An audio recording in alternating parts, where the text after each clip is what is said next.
अच्छा, मुझे बताइएगा हमारी फ़ौज जो है वो अभी कितनी न्यूट्रल है? इस टाइम पे कितनी ज़्यादा न्यूट्रल है, क्योंकि फ़ौज एक अहम किरदार जो है वो अदा करती है किसी भी मुल्क में।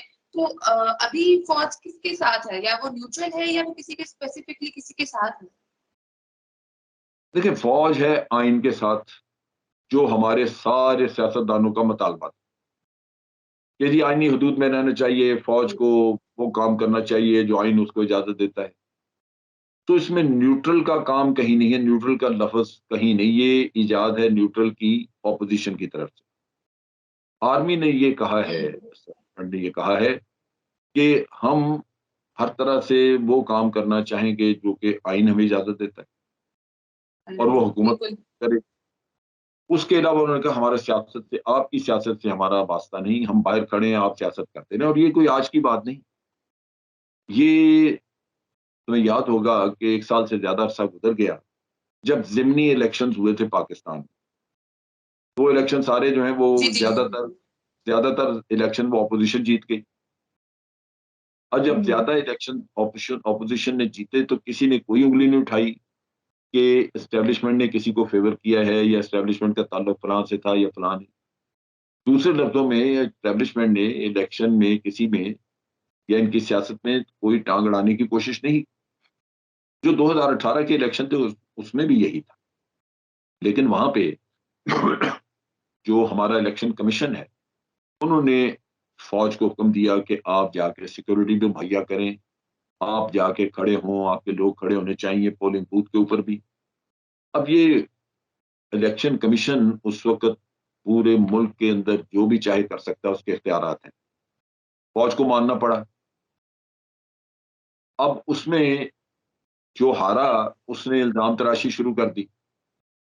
हुँ, लेकिन ये भी अवाम को समझना चाहिए था कि पाकिस्तान की सारी तारीख़ जितनी भी गुज़री, जब भी इलेक्शन हुए, हारने वाले ने हमेशा हुँ, कहा कि जनाब फलाँ ने धांधली। इस दफ़ा फ़ौज करीब थी, फ़ौज पे इल्ज़ाम लगा दिया। इस वजह बिल्कुल से ऐसे ही है। फ़ौज फ़ौज सियासत से दूर रही, फ़ौज वही काम करती रही जो आइन उसको कहता था, जो भी उसकी अथॉरिटी थी उस वक़्त जिसकी इलेक्शन कमीशन था या हुकूमत थी, उन्होंने जो ऑर्डर दिया वो पूरा किया। लेकिन जिस साइड को थोड़ा-सा नुकसान हुआ उसने इल्ज़ाम लगा दिया कि जी आपने फलाँ के लिए ये काम कर दिया। तो मेरा ख़्याल है कि जैसा हमें मैं इस आपसे चीज़ बहुत ही एक ऐड करना चाहूँगी यहीं पे, क्योंकि आपके जवाब से मुझे एक सवाल बहुत अहम याद आया कि फ़ौज जो है उसको सामने लाने में मीडिया का कितना, मतलब फ़ौज के किसी भी एक्शन को मीडिया का क्या किरदार है? जैसे आपके हवाले से ही हम देखें तो हामिद मीर साहब ने जो है आपकी कुछ क्लिप्स काट के लगा दिए थे और कहा था कि आप जो है पहले इमरान खान साहब के बारे में ये बयान देते थे और अब ये देते हैं। इसी तरह अब सलीम सहाफ़ी हैं, हामिद मीर साहब ने उनके हवाले से भी कहा है कि उनको इमरान खान साहब से खतरा हो सकता है। तो ये क्या मामलात है सर? इस हवाले से आप क्या कहना चाहेंगे? वो बड़ा अच्छा होता अगर प्रोग्राम ख़त्म हो जाता तो फिर तुम्हें सवाल याद आता ये मेरी प्रॉब्लम, मेरी मुसीबत पहले ही याद आ गया, हैं? अच्छा ये किस्सा ये है नेहा, समझने की बात। जब जी, आप जी। एनालिस्ट हैं, अगर आप सही एनालिस्ट हैं, हुँ, तो आपका ताल्लुक किसी पॉलिटिकल पार्टी से नहीं है। आप किसी को फ़ेवर नहीं बिल्कुल। करना चाहते। आप चाहते हैं कि बेहतरीन तज्ज़िया निगारी करके अपने सुनने वालों, देखने वालों के सामने हक़ाइक़ रखें, उसकी बुनियाद पे बात करें, ताकि आपकी अपनी क्रेडिबिलिटी मौजूद रहे और लोग आपकी बात पे यकीन करें। अब अगर इमरान खान ने कोई अच्छा काम किया, मैंने उसकी तारीफ़ की, तो इसका ये मतलब नहीं कि मैं पीटीआई के साथ मिल गया हूँ जाके।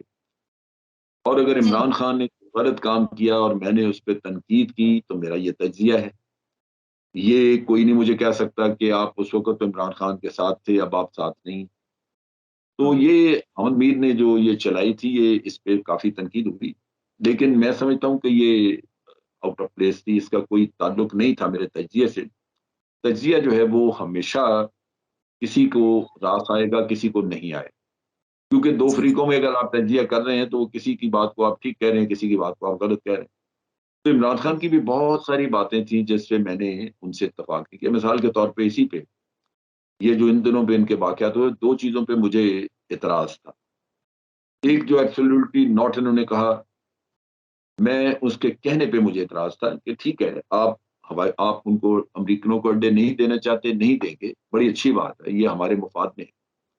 लेकिन एब्सोल्युटली नॉट कि कहे बगैर भी आप ये काम कर सकते थे। इसको अदा करने के बेहतर आपके पास तरीक़ेकार थे। आप कह सकते थे कि ये मामला नाज़ुक है, हम अपनी पार्लियामेंट में लेके जाएँगे, वो फैसला करें। पार्लियामेंट से ना करवा दें, जिस तरह हमने इस यमन में ट्रुप्स नहीं भेजे। हमने पहले भी पीपल्स पार्टी के दौर में अमेरिका की सप्लाई लाइन 11 महीने बंद किए रखी क्योंकि हमारी पार्लियामेंट ने कहा बंद कर दो।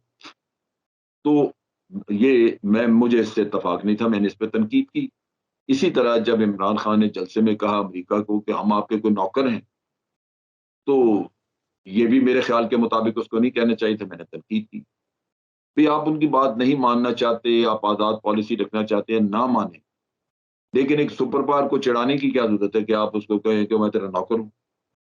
इससे जी, बेहतर बिल्कुल। अल्फ़ाज़ आपके पास होने चाहिए। आप एक एक लीडर हैं मुल्क के, आपको पता नहीं है कि क्या अल्फ़ाज़ इस्तेमाल होने चाहिए, कैसे बात करनी चाहिए। तो मैं तनकीद भी करता हूँ और हमायत भी करता हूँ जहाँ कोई अच्छी चीज़ हुई है। लिहाज़ा अगर आप सिर्फ़ तनकीद उठा के कहीं रख के देख लेंगे तो आप कहेंगे ये तो इसके खिलाफ है। वो मेरा ख़्याल है सहाफ़त की चोरी है। सहाफ़त में एक लिहाज़ से उसको मिसयूज़ करने वाली बात होगी। लास्टली मुझे बताइएगा कि अब फ्यूचर क्या है पाकिस्तान का? जो सुप्रीम कोर्ट ने अगर अभी जो फैसला दिया है या इन फ्यूचर कोई फैसला देगा तो फ्यूचर आप क्या देखते हैं? आप किस नज़रिए से उसको देखते हैं? देखिए यहाँ पे मीडिया जो है वो काफ़ी पावरफुल है और मीडिया में इमरान खान के मुखालिफ ग्रुप बहुत बड़ा था। वो बाज़ जजेस के साथ मिलके, बाज़ और पैसे वाले लोगों के साथ मिलके तो एक कैंपेन चलाते रहे।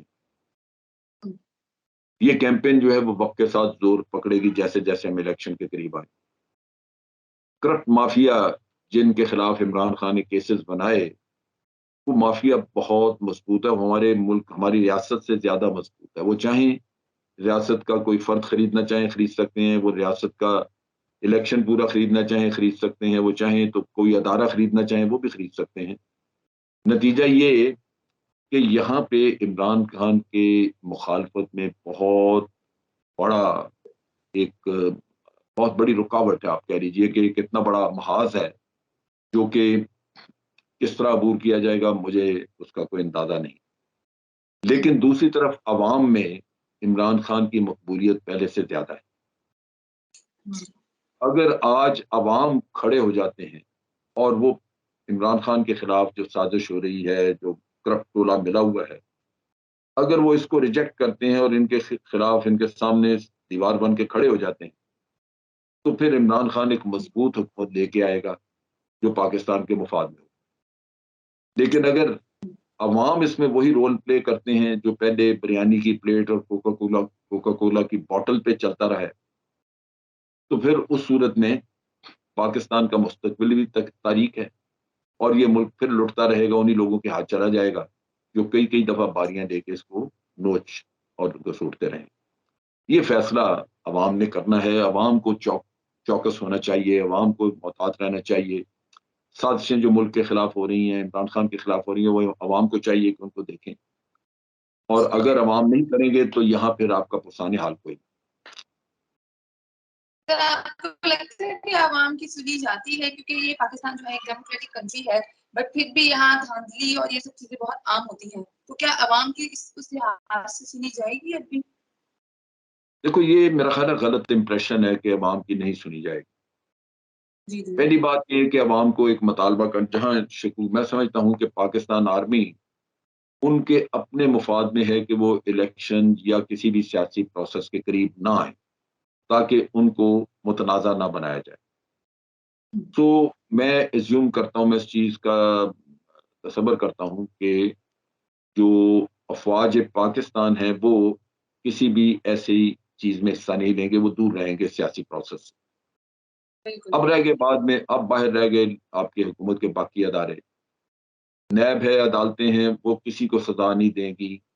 ये करप्ट लोग बैठे हैं यहाँ पे, आप देखेंगे कि जितने केसेज़ हैं, जैसे ये हुकूमत हटी है और अगली हुकूमत बनती है, ये केसेज़ दिनों में इनके फैसले होने शुरू होंगे और ये खत्म हो जाएँगे। सब बरी होंगे। हमने अपनी आँखों से देखा है, आप जरदारी साहब का केस देख लें, सिर्फ़ ये कह के अदालत ने केस खत्म कर दिया, $60 मिलियन पड़ा हुआ था वहाँ स्विट्ज़रलैंड में और उन्होंने कहा जी आपने फोटोकॉपी लगा दी, असली कागज क्यों नहीं लगाए? उन्होंने कहा जी असली कागज है नहीं। अच्छा ठीक है जी, केस खत्म।